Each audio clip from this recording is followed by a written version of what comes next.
ಮಾರಿದೇವಿ ಜಾತ್ರೆ ಸೆಪ್ಟೆಂಬರ್ 3ರಂದು ಆರಂಭವಾಗಲಿರುವ ನಿಮಿತ್ತ ಮಾರಮ್ಮ ದೇವಿ ನೆಲೆಸಿರುವ ಸುತ್ತಲಿನ ಗ್ರಾಮದ ಭಕ್ತರು ಸಾರು ಹಾಕುವ ಮೂಲಕ ದೇವಿ ಜಾತ್ರೆಗೆ ಅಧಿಕೃತವಾಗಿ ಚಾಲನೆ ನೀಡಿದ್ದಾರೆ.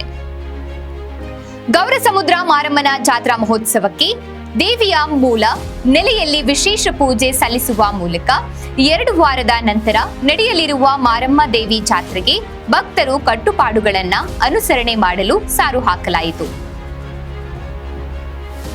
ಮಧ್ಯಾಹ್ನ ಮಾರಮ್ಮ ಎಂದೇ ಮಧ್ಯ ಕರ್ನಾಟಕದಲ್ಲಿ ಹೆಸರು ಪಡೆದಿರುವ ಗೌರಸಮುದ್ರ ಮಾರಮ್ಮನ ಜಾತ್ರೆ ಬುಡಕಟ್ಟು ಸಂಸ್ಕೃತಿ ಪದ್ಧತಿಯಲ್ಲಿ ಆಚರಣೆ ಮಾಡುವ ವಾಡಿಕೆ ಈಗಲೂ ಇದೆ.